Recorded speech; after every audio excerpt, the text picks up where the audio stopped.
Buenas noches.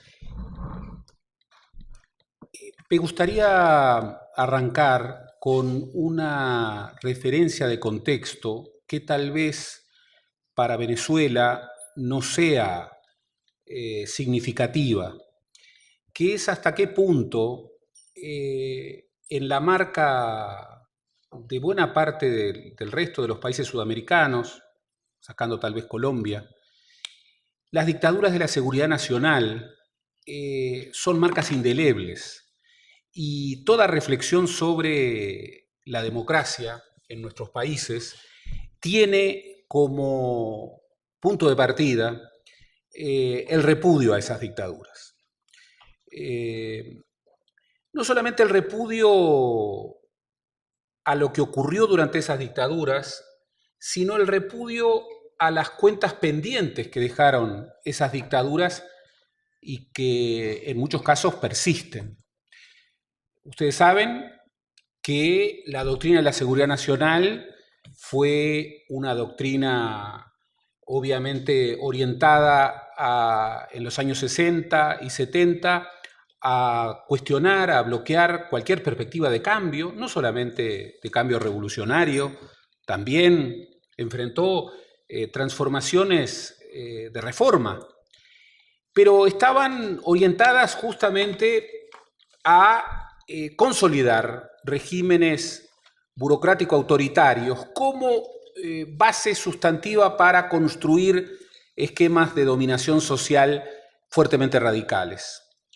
Y eso es lo que ocurrió finalmente. En prácticamente todos los países sudamericanos, Venezuela y Colombia fueron raras excepciones a eso, hubo dictaduras de la seguridad nacional. Dictaduras de la seguridad nacional que tuvieron un signo profundamente contrario a cualquier perspectiva de transformación. En ese sentido fueron contrarrevoluciones, no porque se enfrentaran en muchos casos a revoluciones en curso, sino porque tenían un sentido contrarrevolucionario en sentido profundo. Querían hacer una revolución regresiva, es decir, una contrarrevolución. Y en muchos casos lo lograron.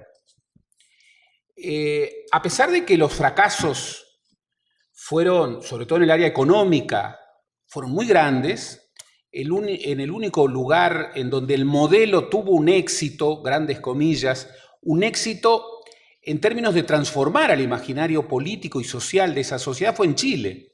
Y digo un éxito en grandes comillas, ¿por qué? Porque terminó de construir una sociedad profundamente no igualitaria, una sociedad profundamente asociada con la exclusión, que es la sociedad que todavía hoy Chile tiene. Advirtamos que la concertación democrática que recibió el Chile de Pinochet en el año 90, recibió un Chile con un 45% de pobreza. Lo dejó al presidente de derecha, al actual presidente Piñera, con un 15% de pobreza. Tuvo un gran éxito en el abatimiento de la pobreza. Sin embargo, lo dejó con más desigualdad de la que había recibido de Pinochet. Y esto nos orienta a un gran tema que tiene que ver con la democracia en América Latina. Porque si las dictaduras de la seguridad nacional, además de sus horrores en la violación de los derechos humanos, decenas de miles de detenidos desaparecidos, en muchos casos, en la mayoría de los casos, todavía siguen impunes, desaparición de niños, sustracción de niños, cuyo paradero todavía no ha sido identificado, pero al mismo tiempo terrorismo de Estado, con todo lo que el terrorismo de Estado genera en las sociedades en las cuales se aplica de manera radical. Las sociedades que viven pasados traumáticos signados por el terrorismo de Estado no vuelven a ser iguales. Y mucho de lo que ocurrió en las democracias post-dictadura tuvo que ver con esa marca de las dictaduras de la seguridad nacional y con esas marcas del terrorismo de Estado. Seguramente lo que ocurrió en la década neoliberal en América Latina Es decir, que América Latina profundizara su nivel de desigualdad ancestral para convertirse en la región más desigual del planeta, no hubiera sido posible sin esa marca terrible de las dictaduras y del terrorismo de Estado. Pero advirtamos algo muy importante para reflexionar sobre la democracia y la violencia política, que hoy América Latina sigue siendo el continente más desigual del planeta. Y lo sigue siendo, incluso en el caso de América del Sur, después de casi 10 años de crecimiento ininterrumpido.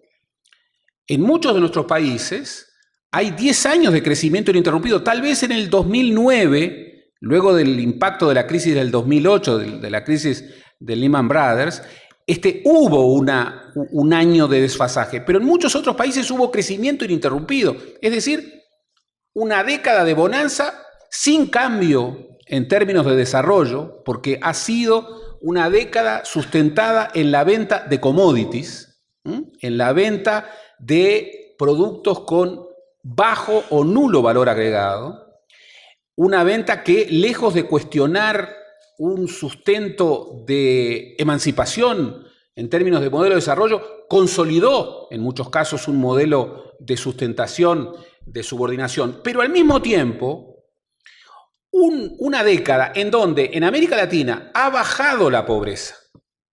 Ha bajado la pobreza. Y en algunos países ha bajado, en cierta manera, la desigualdad, aunque mucho menos. Incluso es muy importante cómo se mide la desigualdad. Por lo general se utiliza el coeficiente de Gini, que es una dimensión de la desigualdad, que es la desigualdad en el ingreso, que obviamente no construye una categoría realmente multifactorial que realmente nos acerque al desafío de la desigualdad como el desafío de una violencia institucionalizada en la que estamos. Y yo quiero plantear justamente este primer núcleo de reflexión. Seguimos, después de una década de crecimiento económico sin cambio del desarrollo, con abatimiento de la pobreza, siendo el continente más desigual del planeta. Y ese es el principal escándalo de cualquier hoja de ruta de profundización democrática. Ese es el principal desafío que tenemos como generación. Seguimos siendo el continente más desigual del planeta. Y en América Latina, la pobreza, el problema de la pobreza, es el problema de la desigualdad. Quien quiere atacar la pobreza, pero no ataca la desigualdad, se va a quedar a mitad de camino. Hoy, para enfrentar radicalmente la pobreza, tenemos que enfrentar radicalmente la desigualdad. Un ministro de Economía de la dictadura uruguaya señaló, contrariando una frase clásica del constructor del Uruguay moderno, José Valle y Ordóñez. José Valle y Ordóñez en el 900 había dicho: queremos un país modelo en donde los pobres sean menos pobres y los ricos sean menos ricos. Y este ministro de la dictadura dijo: para que los pobres sean menos pobres, los ricos tienen que ser más ricos. ¿Qué es eso? Es una explicación muy persuasiva del capitalismo salvaje del neoliberalismo. Y tendríamos que asumir eso que nos hace reír de una manera radical y preguntarnos hasta qué punto, aún en gobiernos post-neoliberales, aún en gobiernos progresistas, no estamos aceptando de alguna manera que para que los pobres sean menos pobres, a veces los ricos tienen que ser más ricos. Y esto es una trampa. Y sobre todo es una trampa en términos de profundización democrática. Vean ustedes esta cita de un informe de una institución que no es revolucionaria, como el Banco Interamericano de Desarrollo, hablando de la mala distribución del ingreso. Si América Latina tuviera la distribución del ingreso que corresponde a su nivel de desarrollo de acuerdo con los patrones internacionales, la incidencia de la pobreza sería la mitad de lo que es realmente. Si el ingreso de América Latina se distribuyera como en los países del sudeste de Asia, la pobreza sería una quinta parte de lo que es en realidad. Incluso tomando el patrón distributivo de África, se encuentra que para los mayores niveles de desarrollo que tiene América Latina, debería tener la mitad de los pobres que tiene realmente. Entonces, primera idea que quiero exponer con mucha convicción. No basta el crecimiento, no basta el factor derrame del crecimiento, no basta siquiera coaliciones políticos sociales que tengan como resultado políticas públicas que abatan los niveles de pobreza. No basta. Realmente, si queremos un modelo de desarrollo inclusivo que ataque la pobreza en sus raíces, tenemos que enfrentar la desigualdad. No hay desarrollo abatiendo la pobreza sin abatir radicalmente la desigualdad. Y el primer reto democrático que tenemos, incluso la primera violencia institucional que hay que desarmar en América Latina, es la violencia de la desigualdad. Y la desigualdad hay que caracterizarla no solamente como un problema de ingreso. Quienes trabajan la cuestión de la desigualdad advierten muy claramente que las asimetrías con relación al ingreso, para ser entendidas, deben cruzarse con otro tipo de discriminaciones, con la discriminación étnica, con la discriminación en áreas geográficas, el mundo rural versus el mundo urbano, con la discriminación de edad y con la discriminación de género. Hoy lo decía muy bien Pablo Gentili. A todas las discriminaciones socioeconómicas, si le sumamos las discriminaciones étnico-raciales, las discriminaciones territoriales, las discriminaciones de edad y las discriminaciones de género, veremos que realmente es mucho más difícil generar un camino de ascenso social para una mujer, para un negro, para un indio, para un campesino. Por eso, el enfrentamiento contra la desigualdad, que es el principal reto de profundización democrática y es el principal instrumento para construir una sociedad de convivencia no pacífica, es... ¿Pero conmigo los minutos pasan más rápido? Yo tenía... No. Yo tengo 10 minutos. Me faltan 5. Yo tengo 10 minutos, me faltan 5.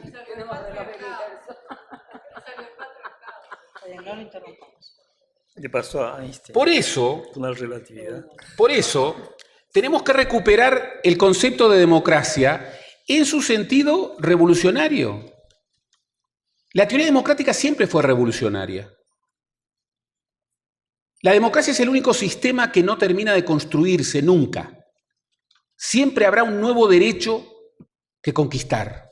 Siempre habrá una nueva lucha contra formas de discriminación. Siempre tendremos que discutir instituciones y regímenes de ciudadanía que nos lleven a la construcción de más igualdad, de más libertad, de más solidaridad. Siempre tendremos una página en blanco que llenar. El concepto de democracia, hacia finales del siglo XVIII y comienzo del siglo XIX, era una palabra prohibida. ¿Por qué? Porque democracia refería a la teoría de los gobiernos, de las formas de gobierno de Aristóteles, significaba gobierno directo del pueblo y era asociada con una visión radical del derecho popular. Es más, para cuestionar muchas veces a los revolucionarios de las luchas emancipadoras, se les llamaba demócratas, con una visión profundamente peyorativa, o jacobinos, que eran dos palabras que se asociaban. Luego, esa palabra prohibida comenzó a ser aceptada.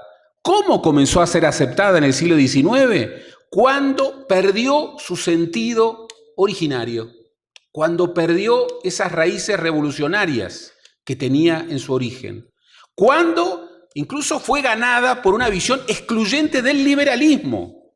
Y debemos recordar que el liberalismo conservador nunca fue democrático, siempre tuvo problemas con la democracia. De tal modo que el sintagma, esta conjunción de democracia liberal, es una construcción con problemas. Es una construcción con problemas. ¿Por qué? Porque un liberalismo radical que vaya a su concepto de la libertad individual, del derecho individual, finalmente tiene problemas para asumir la construcción democrática en su radicalidad. La palabra democrática se volvió una palabra de uso generalizado, pero ¿a qué costo? A que perdió muchos de sus sentidos originarios. Hoy tenemos una palabra que prácticamente no tiene rival, es una palabra que nadie niega. Todos son demócratas, todos luchan por esa palabra prestigiosa. Se han caído los enemigos ideológicos de la democracia. Pero hoy tenemos un gran problema, como dice Sartori, el problema de la confusión democrática. La democracia, que es una palabra de todos, termina siendo una palabra confusa. Por eso tenemos que pelear justamente por los conceptos profundos de esa palabra. Y no tenemos que regalar esa palabra. Esa palabra, y vuelvo a lo del comienzo para terminar cumpliendo a rajatabla con los 15 minutos, esa palabra es una palabra extraordinariamente valiosa. Durante mucho tiempo fue una palabra que los núcleos transformadores la vieron con desdén. Era una palabra que casi fue apropiada por los sectores conservadores. Se apropiaron de esa palabra vaciándola de contenido. Hoy esa palabra tiene que ser el núcleo de la definición transformadora, porque justamente recuperando ese sentido originario, revolucionario de la concepción de democracia, recuperando incluso su asociación con la versión republicana de la libertad, en donde no existe la libertad individual, no existe la aceptación acrítica del egoísmo creador. No, existe una visión de la libertad muy profunda, pero donde mi libertad solamente es válida si recupero la libertad de los otros, si se enmarca en una revolución de un colectivo general, si se enmarca en una noción de bien. Nosotros no reivindicamos una visión antipolítica de la libertad, como lo hacen los liberales radicales. Nosotros queremos una libertad para ser, una libertad para. Por eso recuperamos una instancia de bien y queremos un ciudadano virtuoso. No nos resignamos simplemente a ser representados porque queremos participar y advertimos que una concepción radical de democracia no puede quedarse solo con la representación, que por supuesto es fundamental, sino que tiene que profundizar la representación y radicalizarla a través de la participación. Por eso termino diciendo que en estos tiempos de confusión democrática peleemos por esa extraordinaria palabra. Esa palabra encierra justamente algo que nunca terminaremos de construir. Esa palabra encierra una lucha por las libertades, una lucha por la igualdad, una lucha por la solidaridad, una lucha por recuperar memoria, por recuperar justicia. Y hoy esa lucha en América Latina es una lucha que nos enfrenta contra la peor violencia política de este momento, que es la desigualdad. Y nos enfrenta contra el peor bloqueo aún a la construcción del futuro, que es la desigualdad. Hoy lo contrario a la democracia en América Latina es la desigualdad. Gracias.